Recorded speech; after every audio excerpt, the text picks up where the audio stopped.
Dan sebaliknya, barang siapa orang yang mendapatkan sisa di dalam kubur, maka itu menjadi tanda akan mendapatkan sisaan sampai hari kiamat. Inilah yang membuat saya menangis, wahai sahabatku. Apakah nantinya saya ini termasuk orang yang selamat di dalam kubur, ataukah orang yang mendapatkan sisaan di dalam kubur?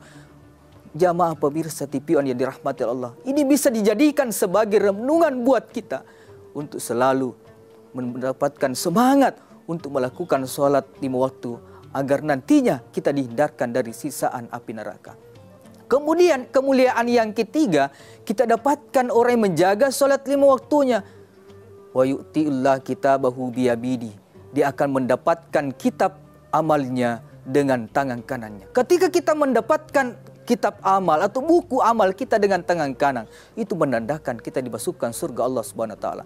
Kemudian kemuliaan yang keempat diberikan oleh Allah. Wa yamurru 'ala sirat kal barqi.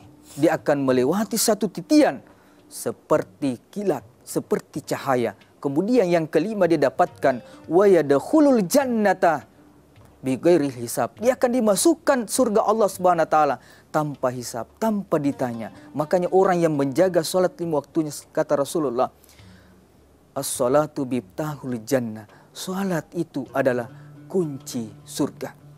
Jamaah sekalian yang dirahmati oleh Allah Subhanahu wa taala, inilah motivasi pertama kita untuk selalu melaksanakan perintah Allah Subhanahu wa taala. Kemudian yang kedua, ibadah wajib yang kedua mengeluarkan zakat. Apa motivasi kita untuk selalu mengeluarkan zakat? Yang pertama, zakat itu makna daripada zakat adalah ziyadah. Artinya bertambah. Harapan kita untuk mengeluarkan zakat agar nantinya rezeki kita semakin bertambah. Ketika dalam majelis Rasulullah sallallahu alaihi wasallam, ada sahabat bertanya, "Wahai Rasul, apa yang mesti kami lakukan sehingga rezeki kita semakin ditambahkan oleh Allah?" Pada saat itu Rasul menjawab, "Tanya Utsman." Karena Utsmanlah ini orang yang terkaya, yang tersahabat. Utsman menjawab, "Serilah mengeluarkan zakat harta kita." Yang kedua, motivasi kita untuk selalu mengeluarkan zakat. Mari kita dengarkan firman Allah Subhanahu wa taala dalam surah At-Taubah ayat 103. Khudz min amwalihim shadaqatan.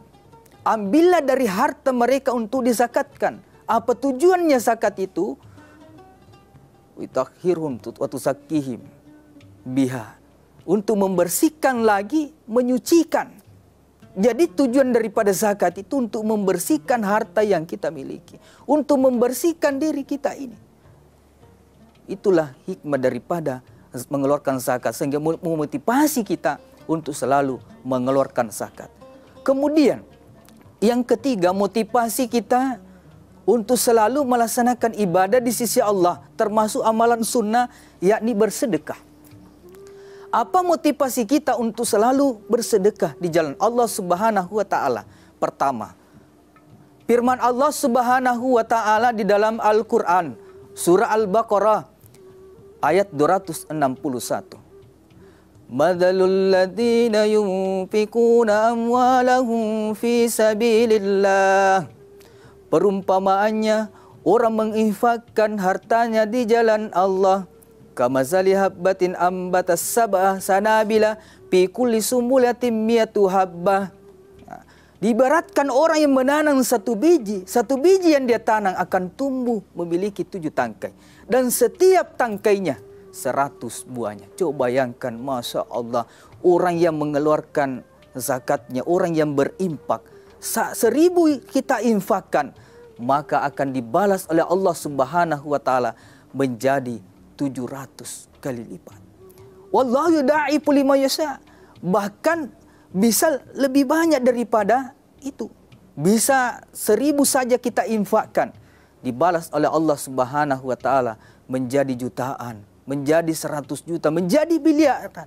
Tergantung siapa yang dikehendaki oleh Allah Subhanahu wa taala. Maka jamaah sekalian dirahmati oleh Allah, ketika kita bersedekah, makanya kita menginginkan sedekah itu dilipat gandakan oleh Allah Subhanahu wa taala, harus disertai dengan hati yang ikhlas, hati yang tulus ketika kita bersedekah.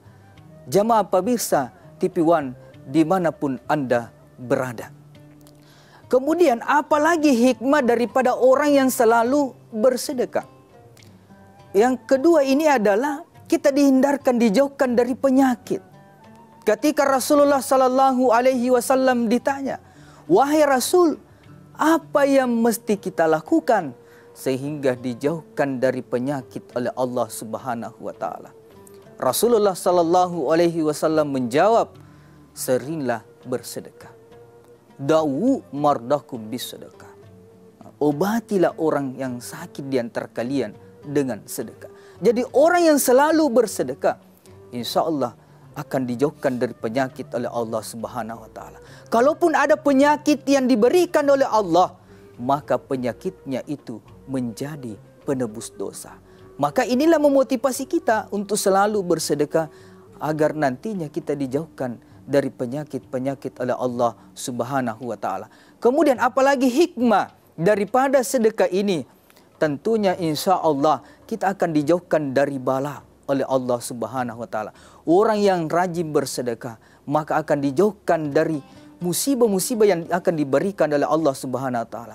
Kalaupun akan diberikan musibah oleh Allah Subhanahu Wa Taala, tentunya musibah itu akan menjadi ujian baginya. Inilah motivasi kita untuk selalu bersedekah di jalan Allah Subhanahu Wa Taala. Kemudian motivasi selanjutnya, kenapa kita ingin beribadah kepada Allah Subhanahu Wa Taala? Yakni karena kita ingin mendapatkan cinta Allah Subhanahu Wa Taala. Kita ingin mendapatkan ridho Allah Subhanahu Wa Taala.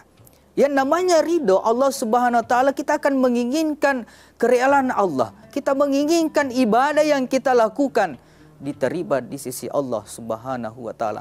Firman Allah di dalam Al-Quran surah Ad-Duha ayat 5. Wala sawfa yu'tika rabbuka fatarda. Dan sungguh hendak, niscaya nikmat yang diberikan oleh Allah Subhanahu Wa Taala, karunia yang diberikan oleh Allah Subhanahu Wa Taala kepada kalian, sungguh akan membuat kalian menjadi orang yang puas. Karunia yang diberikan oleh Allah Subhanahu Wa Taala di dalam tafsir Al-Misbah dikatakan bahwa kita akan mendapatkan kebaikan, kita akan mendapatkan kebahagiaan di dunia dan akhirat karena kita menginginkan ridha Allah Subhanahu Wa Taala. Ketika kita beribadah kepada Allah, salat, mengeluarkan zakat, bersedekah dan amalan-amalan lainnya, kita mengharapkan ridha Allah Subhanahu Wa Taala. Tentunya ibadah yang kita lakukan adalah ibadah yang berkualitas, ibadah yang diterima oleh Allah Subhanahu Wa Taala. Bukan hanya beribadah kepada Allah Subhanahu Wa Taala karena ingin menggugurkan saja kewajiban, melakukan salat ingin menggugurkan kewajiban, tetapi kita melakukan salat, kita memperhatikan daripada ketiga rukun salat yang ada, baik rukun fi'liyahnya, baik rukun qauliyahnya, begitu pula dengan rukun qalbiyahnya. Kita akan memperhatikan bagaimana kehusukan kita dalam salat. Kita memahami makna dari bacaan-bacaan salat yang kita lakukan karena kita menginginkan ibadah salat kita berkualitas di sisi Allah Subhanahu Wa Taala.